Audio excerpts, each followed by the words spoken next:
चिंतन श्री गुरुदेव दत्त. काल आपण माझ्या सद्गुरू बंधू भगिनींनो, काल आपण पालेभाज्याबद्दल त्यात भाजीबद्दल ऐकलं.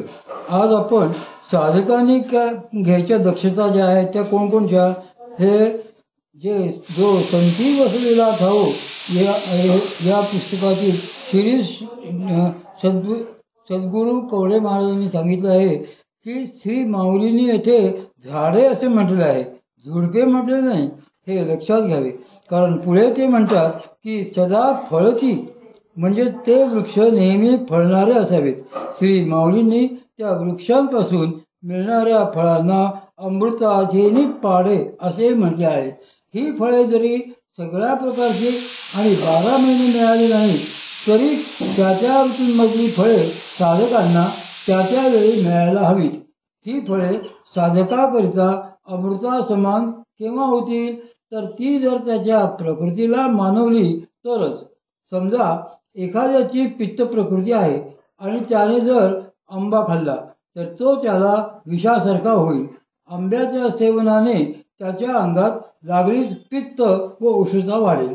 येथे श्री माऊली सांगता आहेत की सदा फळती, म्हणजे असे व्हायला नको की केवळ काही महिने फळे मिळत आहेत आणि इतर वेळी तशा पूरक आहाराची कमतरता भासत आहे.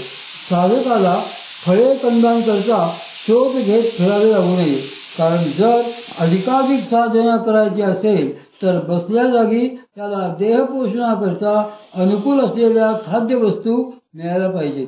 त्यासाठी त्याला कमीत कमी विवंचना व देहकष्ट पडले पाहिजेत. साधकांकरता योग्य आहार. अष्टांग संग्रहाच्या सूत्रस्थानातील अन्नपाणी विधी नामक अध्यायात सांगितल्याप्रमाणेच साधकांनी स्निग्ध म्हणजे गाईच्या तुपाने युक्त, लघु म्हणजे हलके लवकर पचेल असे आणि उष्ण पुरेसे गरम असलेले अन्न सेवन करावे. तेच त्यांच्याकरता हिताचे ठरते. याचे कारण असे आहे की स्निग्ध लघु उष्णानिही वही मौधर्य मुदयंती कोष्ठम परिशोधयंती धातोन्न विकुर्वते क्षिप्रम जीर्जत्य नीलमनुलोमयंती तथा स्निग्धम दृष्टिकरो इंद्रियाच्युपचिनोति शरीरम पचिनोति जरसम बलमिभिवर्धयति वर्णप्रसादम विनिर्वर्जयति लघुज पुनः स्वभावा दिभिरन्नम प्रतिपीडयोद्ध्वानव्यर्थमानं परिणाममेति विपन्नपि चाल्पदोषं भवति उष्णं पुनर्नयति रुचिर्मुपशोयति श्लेषाणम्. स्निग्ध, उष्ण व लघु आहार जाठराग्नी प्रदीप्त करतो, कोष्ठाचे शोधन करतो, रस रक्तादी धातूंची निर्मिती करतो, लवकर पचतो व वायूचे अनुलोमन करतो. स्निग्ध अन्न शरीरात दृढता आणते, धातूंचा उपचय करते, शरीराची वाढ करते, वृद्धावस्था दूर नेते, बल वाढवते व शरीरवर्ण उत्तम करते. अन्न स्वभाव संस्कारादिकांमुळे दोष प्रकोप न करता व कोणतीही पीडा न करता पचते. पीडा झाली तरी अल्प होते. उष्ण अन्न रुची उत्पन्न करते व कफाचे शोषण करते. साधना काळात भोजनाविषयीचा, अन्नग्रहणाविषयीचा हा नियम पाळता येथे शक्य व्हावे असाच साधकांचा प्रत्यय असावा. या नियमाला अनुसरूनच सद्गुरू श्री माऊलींनी फळे व कंदमुळांचा पूरक आहारही साधकांकरता येथे सुचवलेला आहे. विहाराचे काही नियम. साधकांकरता विहाराचे आणखीही काही नियम योगशास्त्राने सांगितलेले आहेत. वन्यस्त्री पश्चिमे सेवानामादौ वर्जनामचरेत. अग्नीचा शेक, स्त्री जंबूक, खूप पायी चालणे हे साधना काळात वर्ज करावे.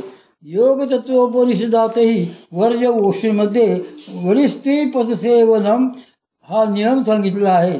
सद्गुरू श्री गोरक्षनाथ महाराजांचेही याचप्रमाणे मत आहे. मात्र त्यांनी या उपनिषदाच्या यादीत याशिवाय प्रातस्नोपवासादिकाय क्लेशांश्च वर्जयेत. प्रातस्नान, उपवासादी, त्याचप्रमाणे शरीराला क्लेश देणारी कृत्ये यांचाही समावेश केलेला आहे. जो नियमितपणे रोज 2 तासाहून अधिक काळ साधना करणारा साधक असतो त्याने पायी खूप चालू नये किंवा जास्त धावू नये. कारण खूप चालल्याने किंवा धावल्यामुळे पाय दुखू लागतात आणि बैठकीला आसन घालून बसताना त्याचा त्रास होतो. एवढेच नव्हे तर धाप लागल्याने अपान खालच्या दिशेने कार्यरत होऊ लागतो. श्वासोच्छ्वासांची गती गरजेपेक्षा वाढते. त्यामुळे साधकाचे जे अनुसंधान आतून होत असते ते आणि शक्तीचे केवल कुंभकाचे कार्य हे मंदावतात. त्यांची तीव्रता कमी होते. म्हणून मग अनुभवही कमी येतात. त्याचप्रमाणे कृपायोग साधकाने अग्नीचा शेक घेऊ नये. गरजेपेक्षा जास्त शारीरिक कष्टही करू नयेत असे जे शास्त्रकार म्हणतात त्याचे कारणही हेच आहे. या गोष्टींनी स्थिर होत असलेले प्राण पुन्हा चंचल होऊ लागतात. साधकांनी शरीराला कष्ट देणारी उपवासादी व्रतवैकल्येही करू नयेत. त्याऐवजी एकूण आहारच बेताचा व हिताचा घेणे अधिक फायद्याचे असते. आता हे खाण्याबद्दल आपण आज पाहिलं. उद्या आपण स्नानाबद्दल हे करूया.